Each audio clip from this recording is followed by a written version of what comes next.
Iran न झुका था, न झुका है, न झुकेगा। और अब आगे की सुन लीजिए, ये मैं नहीं कह रहा हूं, आप नहीं कह रहे हैं, कोई मुस्लिम देश नहीं कह रहा है, कोई ईरान का समर्थक नहीं कह रहा है। अमेरिकी इंटेलिजेंस रिपोर्ट आपके सामने है दोस्तों। अमेरिकी इंटेलिजेंस रिपोर्ट में साफ बता दिया गया है कि अगर अमेरिका ईरान पर और बड़ा हमला करे तब भी ईरान की सरकार नहीं गिरेगी। अल्लाह अकबर, अल्लाह अकबर। ईरान की सरकार नहीं गिरेगी अगर और बड़ा हमला किया गया। और एक भी साइन नहीं दिख रहे हैं जिसमें यह पता चले कि ईरान में गवर्नमेंट के खिलाफ प्रदर्शन हो रहे हो। जो भी अमेरिका, इजराइल, मूसाद का प्रोपेगेंडा था सब फेल हो गया है। अमेरिकी इंटेलिजेंस रिपोर्ट ने ट्रंप के हाथ में रिपोर्ट रख दी है और मुंह काला कर दिया है कि मुन्ना अब चाहे और बड़े हमले कर लो। यानी एक बात साफ है, जो रजा गराफी ने हमला होने के वक्त कह दिया था, आज वो बात साबित हो गई, अमेरिका ने मान लिया। फिर से एक बात कह रहा हूं, चाहे आप ईरान के एक एक व्यक्ति को कत्ल कर दो, शहीद हो जाएगा ईरानी व्यक्ति, लेकिन घुटना नहीं टेकेगा, सर अमेरिका के आगे नहीं झुकाएगा। अरे सिर्फ ईरान के सुप्रीम लीडर 56 इंच के नहीं निकले, ईरान का 6 महीने का बच्चा भी 56 इंच की छाती रखता है। ईरान ने ऑफिशियली बताया है ऐलान करके कि हमने जो टैंकरों पर हमला किया, अमेरिका और अमेरिकी लिंक टैंकरों पर हमला किया, 26 अमेरिकी फौजी मारे गए हैं। अरब देश के बड़े बड़े नेता डोनाल्ड ट्रंप से नाराज हो गए हैं। नाराजगी की वजह यह है कि वो कह रहे हैं कि ये जंग डोनाल्ड ट्रंप नेतन्याहू के लिए लड़ रहा है और ये सब कुछ प्लान जब किया जा रहा था तो हमको बताया भी नहीं। रिजल्ट में आज हम अरब पर ही ड्रोन और मिसाइल्स गिर रहे हैं। ईरान ने बड़ा गेम कर दिया है। ईरान ने गेम ये किया कि चाइना के स्ट्रेट ऑफ हॉर्मुज से जहाज निकलने दे रहा है, उन जहाजों को सिर्फ निकलने दे रहा है जिन जहाजों ने अपने ट्रैकर में लिखा है कि हम चाइना के हैं।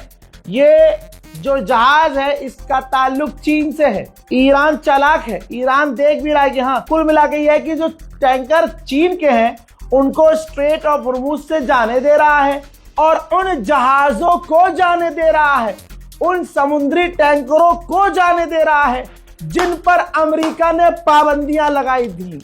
अल्लाह अकबर। इसे कहते हैं भाई जंग। 3 दिन पहले बताया था मैंने, गोदी मीडिया अब चीख रहा है। 3 दिन पहले बता दिया था मैंने कि जॉर्डन में अमेरिका का 3rd एयर डिफेंस सिस्टम का रडार तबाह हुआ है। भाई वो 22,000 करोड़ रुपए का है, 22,000 करोड़, जिसे वो जल्दी जल्दी रिप्लेस करने की कोशिश कर रहा है, लेकिन इंशाल्लाह कर नहीं पाएगा। अब वो समझिए कि वो कितना खास है, कितनी बड़ी चोट पहुंची है अमेरिका को। वो 3rd एयर डिफेंस सिस्टम के रडार सिर्फ अमेरिका के पास 7 हैं। 7 में से एक ईरान ने ही तबाह कर दिया है। जो कह रहे हैं कि ईरान के लॉन्चर खत्म हो गए, हथियार खत्म हो गए, ईरान कमजोर है, यही मेरे दोस्तों, अमेरिका का सबसे मजबूत एयर डिफेंस सिस्टम का रडार तबाह कर दिया। 22,000 करोड़ रुपए का है। परेशान है अमेरिका की, ये शुरू कर दिया। खामनाई के लोगों ने सही कहा था, शुरू तुमने किया है, खत्म हमारे हिसाब से होगा। उधर फ्रांस ने अपना एयरक्राफ्ट करिए भेजा था, हमको लगा साला जंग में उतर रहा है, पता चला नहीं, मिडिल ईस्ट गया है। फ्रांस के लोग, फ्रांसीसी लोग जो मिडिल ईस्ट में फंसे हुए हैं उनको निकालने के लिए, उनको बचाने के लिए। उधर कोलंबिया के राष्ट्रपति ने डोनाल्ड ट्रंप से कहा है कि अपने आप को संभालो और नेतन्याहू से दूर हो जाओ और पूरी दुनिया में बच्चों के ऊपर मिसाइलें डालना बंद करो। Acabo mis 10 minutos. I conclude my remarks. Hoy es el momento, decía, This is the time de que el presidente de Estados Unidos, mirando el retrato de Lincoln, él y yo personalmente, the President of the United States and I together were looking at the portrait of Lincoln ante un bonito jardín de rosas que él diseñó. in the face of the rose garden that he's Yo soy redesigned. como Jackson en esto de la palabra. And I know I've run out of time. Pueda separarse completamente Can be completely separated de quien lo lleva a él y a la humanidad a un abismo. from that which is taking him and humankind to an abyss. Separarse de Netanyahu es necesario.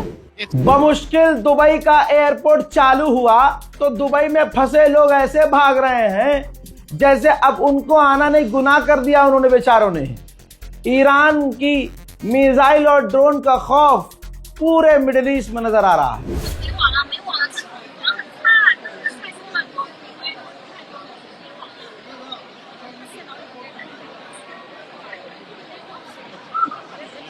真的太多了，多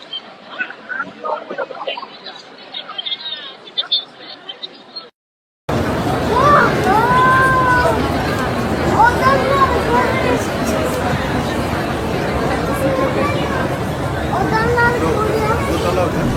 भैया बर्तानिया के अखबार ने भी Trump के मुंह पे मूत दिया।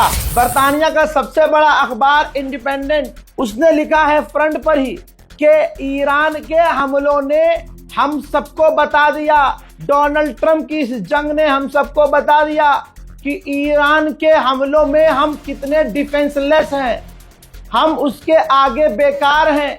ईरान के हमले मजबूत हैं।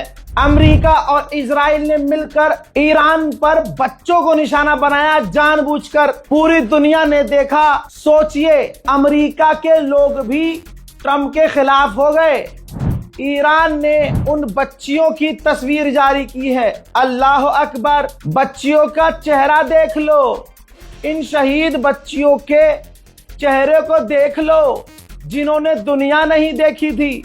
इनको पता नहीं था कि जंग होती क्या है, इनको पता नहीं था कि अमेरिका ने हम पर हमला करना क्यों है। दोस्तों, कितनी बच्चियों की जिंदगी तबाह की है। 170 बच्चियों को कत्ल किया है। और कमाल यह है कि भारत का एक बड़ा समाज जो हिंदुओं के बीच से आता है, इजराइल को सपोर्ट कर रहा है। यहां तक कि गोदी मीडिया अमेरिका के, इजराइल के इस बच्चों के, ईरानियन बच्चों के नरसंहार पर खुश हो रहा है।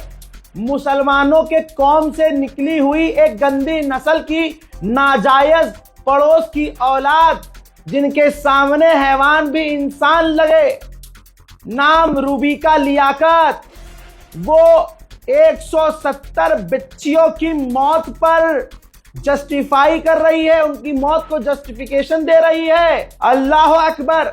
लेकिन भारत का मुसलमान इतनी भी औकात नहीं रखता कि रूबिका लियाकत पर जाकर एफआईआर करे। एक प्रदर्शन आज तक मुसलमानों ने रूबिका लियाकत के खिलाफ नहीं किया कि यह मुसलमान नाम इस्तेमाल करके मुसलमानों के खिलाफ ये एजेंडा चलाती है। मुसलमान बच्चियों का कत्लेआम हो गया और ये जस्टिफाई कर रही है। नहीं निकला। अच्छा, तो कौन निकला? 160 बच्चियां जिनकी उम्र 7 साल से 12 साल के बीच में थी, उस स्कूल को बॉम्ब करके इस अमेरिका ने नेस्ताबूद किया है। और उस एक हमले ने, सुनिए अब मैडम, आप मेरे सब्र का इम्तिहान आप सुनिए पहले मेरी बात को। आप जैसे सुनिए लोग, पहले मेरी बात को। आप क्या जैसे करें लोग हम? घर में दुबक कर करें बैठे हम? रहते हैं। क्या सही जब था? ईरान में वही सही 7 था या साल की गलत? छोटी बच्चियों को बुर्का ना पहनने ये पर खून-उजार कर दिया जाता था। Shut up sir, shut up. मैं जामिनी का नाम जानते हैं? अरे मुर्दा मुसलमानों, अरे तुमको कौन कह रहा कानून? अबे भैया, कानून के जरिए तो लड़ो। हमारी कौम में कोई वकील नहीं है क्या? मुसलमानों में कोई कम वकील हैं? लेकिन हमारी कौम के वकील भी, भाई क्या कहें, क्या वो बोल दूंगा सच तो उनको भी बुरा लग जाएगा। करना कुछ नहीं है। कहां गई तंजीमें, कहां गई अंजुमनें, कहां गई ये मातमी दस्ते, कहां गए सुन्नी संगठन, कहां गए शिया सुन्नी संगठन, कहां गई इनकी कमेटियां?